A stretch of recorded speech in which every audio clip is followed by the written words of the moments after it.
আজকে কিন্তু সানডে, আর সানডে মানেই বাড়িতে কিন্তু চিকেন আসবে। আর আজকে চিকেন এসেছে, আর তার সাথে সাথে বানিয়ে ফেলছি বিরিয়ানি। আজকে তাই তোমাদের সঙ্গে শেয়ার করব বিরিয়ানির ভিডিও। তাহলে চলো এখন থেকে ভিডিওটা স্টার্ট করছি। আর দেখো, প্রথমেই চালটা ধুয়ে আমি সাইড করে নিলাম। এরপরেই আমি প্যানে আলু দিয়ে দিয়েছি। আলুগুলো ভেজে তুলে নিয়েছি চিকেন বিরিয়ানির জন্য। আর চিকেন বিরিয়ানির জন্য যেটা মেন জিনিস লাগে সেটা হচ্ছে বেরেস্তা। আর বেরেস্তাটা দেখো, আমি পেঁয়াজগুলো কুচিয়ে নিয়ে ভালো করে ভেজে নিচ্ছি অল্প তেলে। খুব বেশি তেল কিন্তু আমি দিইনি, তোমরা চাইলে ছাকা তেলেও ভাজতে পারো, কিন্তু তেল যেহেতু রান্নায় কম ব্যবহার করি আর করাটাও দরকার, সেই জন্য আমি একটু কম তেলেই বেরেস্তাগুলো ভেজে নিচ্ছি। আর আজকে কিন্তু তোমাদের সঙ্গে শেয়ার করব চিকেন বিরিয়ানি রেসিপি। আশা করছি আজকের ভিডিওটা দেখে তোমাদের ভালো লাগবে। আর দেখো, প্রথমেই আমি বেরেস্তাটা ভালো করে ভেজে এর মধ্যে অল্প একটু নুন আর হলুদ দিয়ে ভেজে নেব। ভেজে তারপরে এটাকে তুলে নেব।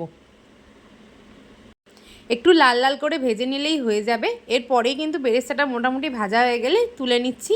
আর তারপরে চলো নেক্সট স্টেপে যাওয়া যাক। এবারে কিন্তু আমি চিকেনটা নিয়ে নিয়েছি। এবার চিকেনের মধ্যে যে মশলাগুলো দিয়ে ম্যারিনেট করব সেগুলো বলি। ধনে গুঁড়ো, হলুদ গুঁড়ো, লবণ আর হচ্ছে জিরের গুঁড়ো নিয়ে নিয়েছি। আর এর সঙ্গে লবণ কিন্তু অল্পই দেবে। আর পেঁয়াজ রসুন কষানোর সময়ও কিন্তু একটু লবণ দিতে হবে, সেই জন্য বেশি নুন দেওয়ার দরকার নেই। আর এর সাথে আমি দিয়ে দেবো এভারেস্টের শাহি বিরিয়ানি মশলা। এই বিরিয়ানি মশলাটার মধ্যে এলাচ, দারচিনি, গোটা গোলমরিচ সবই দেওয়া থাকে। তার জন্য এই মশলাটা কিন্তু অ্যাড করতে একদমই ভুলবে না। এটা দিলে কিন্তু বিরিয়ানি ম্যারিনেট করা থাকলে ভালো গন্ধ বেরোবে বিরিয়ানি দিয়ে, সেই জন্য একটুখানি মশলাও দিয়ে দিলাম। আর এবারে কিন্তু এর মধ্যে অ্যাড করব একটু সর্ষের তেল। কিছুটা পরিমাণ সর্ষের তেল দিয়ে দিলাম আমি। দেওয়ার পরে কিন্তু ভালো করে এটাকে হাত দিয়ে মেখে নিতে হবে। আর মেখে কিন্তু আমি এটাকে আধা ঘন্টার জন্য রেখে দেব, সঙ্গে সঙ্গে বানাবো না। তোমাদের কাছে যদি বেশি টাইম থাকে আরও আগে থেকে ম্যারিনেট করে রাখতে পারো। আর দেখো, এবার আমি এটাকে ভালো করে হাত দিয়ে মেখে নেব। চিকেনটা ভালো করে মেখে নিয়ে তারপরে সাইড করে রেখে দেব। তারপরে চলো এবার নেক্সট স্টেপে যাওয়া যাক, তোমাদেরকে দেখাচ্ছি। এবারে এই প্যানেই কিন্তু আমি বেরেস্তা ভেজেছি। আর ওই প্যানেই কিন্তু আমি এবার কিছুটা পরিমাণ তেল দিয়ে দিলাম চিকেনটা এবার কষানোর জন্য। আর চিকেনের এই তেলের মধ্যে যেটা দিতে হবে সেটা হচ্ছে গোটা গরম মশলা। গোটা গরম মশলার মধ্যে আমি ব্যবহার করছি দুটো তেজপাতা, লবঙ্গ, এলাচ, দারচিনি। এটাই কিন্তু গরম মশলাই দিতে হবে তোমাদের।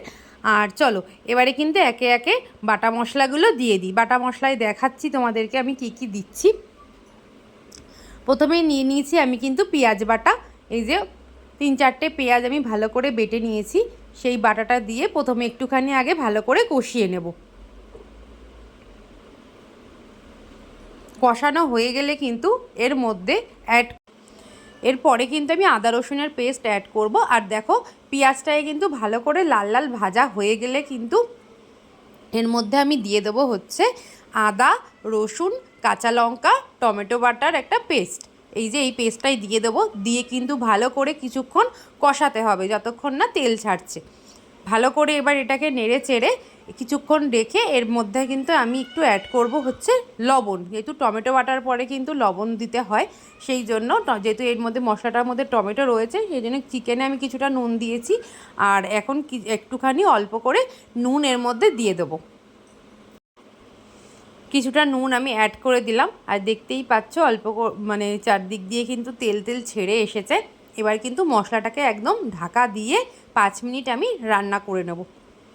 দেখো, মশলাটা ভালোই শুকিয়ে এসছে। এরপরে আমি এর মধ্যে অ্যাড করে দিচ্ছি টক দই। বেশ কিছুটা পরিমাণ টক দই অ্যাড করে দিলাম। তোমরা কিন্তু বুঝে অ্যাড করো, তোমাদের যেরকম তোমরা চিকেন নিয়েছো সেই অনুযায়ী অ্যাড করবে। এবার টক দইটা কিন্তু ভালো করে ফেটিয়ে নেবে, নালে কিন্তু ছানা কেটে যাবে। আর গ্যাসের ফ্লেমটা কিন্তু একদম কম করে দেবে, নালে কিন্তু দই কেটে যাওয়ার সম্ভাবনা থাকে। আর তোমরা চাইলে বন্ধ করেও টক দই মেশাতে পারো। আর আমি কিন্তু গ্যাসের ফ্লেম কমিয়ে দিয়েছি। আর দেখো, যেহেতু ভালো করে দইটা ফেটিয়ে নিয়েছি, দইটা একটুও জল ছিল না, সেই জন্য দইটা কিন্তু কেটেও যায়নি, ভালোভাবে কিন্তু মশলাটার মধ্যে মিশে গেছে। এইভাবে পুরো মশলাটার মধ্যে দইটা মিশিয়ে নিতে হবে ভালো করে। এরপরেই কিন্তু আমি এর মধ্যে চিকেনটা অ্যাড করব, কারণ মশলা ভালোই কষে এসেছে। এরপরে কিন্তু চিকেনটা দিয়ে দেবো।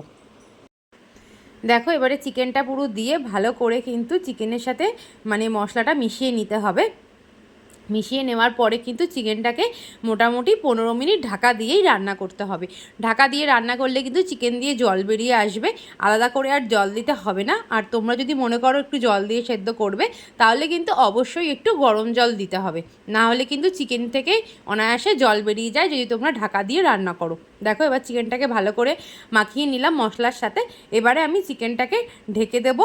আর এর আগে কিন্তু আমি একটুখানি অ্যাড করে দেবো যে আলুগুলো আমি ভেজে তুলে রেখেছিলাম, সেই আলুগুলোও কিন্তু চিকেনের সাথে ভালো করে মিশিয়ে দেবো। এখন যদি না দাও তাহলে কিন্তু আলু আর সেদ্ধ হতে একটু সময় লাগবে, সেই জন্য শুরুতেই আমি আলুগুলো অ্যাড করে দিলাম।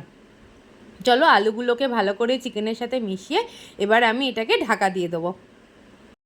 চিকেনটাকে ঢাকা দিয়ে 15 মিনিট মতো রান্না করে নিচ্ছি, তারপর আবার তোমাদেরকে দেখাচ্ছি।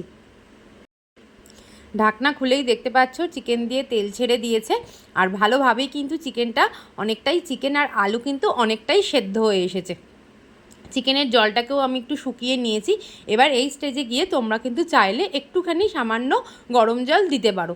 আমি একদম সামান্য দেব, জলটা কিন্তু অবশ্যই গরম দিতে হবে, নাহলে কিন্তু চিকেনের টেস্ট চেঞ্জ হয়ে যাবে। আরও কিছুক্ষণ আমি ঢাকা দিয়ে এবারে রান্না করে নেব। দেখো চিকেন দিয়ে অনেকটাই জল ছেড়ে দিয়েছে, আর সামান্য গরম জল আমি দিয়েছিলাম। আর এদিকে দেখো আমি ভাত রেডি হয়ে গেছে আমার, আর এদিকে কেটে নিয়েছি স্যালাড। আর দুধের মধ্যে আমি সামান্য 1 পিঞ্চ মতো হলুদ, কেওড়া জল, গোলাপ জল দিয়ে দিয়েছি। আর নিয়েছি হচ্ছে ঘি আর বিরিয়ানি মশলা। আর চিকেনটা দেখো এরকম মাখা মাখা করে নামিয়ে নিয়েছি। এবারে আমি সসপ্যানের মধ্যে এবার লেয়ারিংটা করব, মানে বিরিয়ানির। এবারে কিন্তু প্রথমেই আমি দিয়ে দেবো চিকেনের কিছুটা গ্রেভি, একদম মানে হাঁড়ির হসপ্যানের নিচে কিন্তু প্রথমে আগে চিকেন কিছুটা দিয়ে নেবে, তাহলে কিন্তু ভাতগুলো কখনোই লাগবে না। তোমরা চাইলে একটু ঘিও দিয়ে নিতে পারো। এরপরেই কিন্তু আমি দিয়ে দেবো ভাত। বিরিয়ানির ভাতটা দেখো এত সুন্দর, এই চালটা এবারে নতুন এনেছিলাম, লং গ্রেন বাসমতি রাইস। এটা কিন্তু লুজ চাল আমি এনেছিলাম রিলায়েন্স থেকে। আর এত সুন্দর ভাত হয়েছে বিরিয়ানির। অন্যবারে আমি প্যাকেট চাল ইউজ করি, কিন্তু এবারে হচ্ছে আমি এরকম লুজ চাল এনেছিলাম। কিন্তু চালটা সত্যি বিরিয়ানিটা খেয়েও এত টেস্ট হয়েছে, খুব ভালো হয়েছে। আর দেখো ভাতগুলো একটার সাথে একটা একটুও লাগেনি। আর ওই ভাতটা যখন করবে, ভাতের মধ্যে কিন্তু আমি দিয়েছিলাম হচ্ছে সাদা তেল, 1 চামচ লবণ, আর হচ্ছে গোটা গরম মশলা দিয়ে দিয়েছিলাম। তেল দিলে কিন্তু ভাত কখনোই জড়াবে না। আর একটুখানি কিন্তু তাড়াতাড়ি ভাতটা নামাতে হবে, মিনিমাম 80% কুক হয়ে গেলেই কিন্তু ভাত নামিয়ে নেবে। আর বাকি যেটুকু থাকবে, এই বিরিয়ানিতে যে দুধটা দেওয়া হয় সেই ভাপেই কিন্তু ভালো করে ভাতটা হয়ে যায়।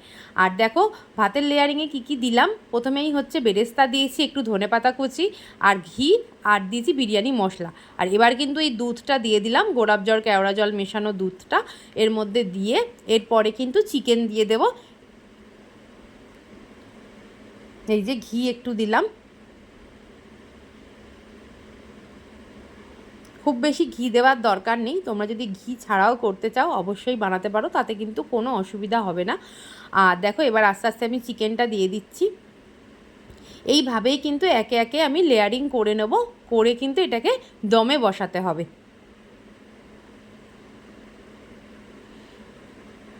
এই চিকেনটা দেওয়ার পরে আরেক কোট ভাত তোমাকে দিতে হবে।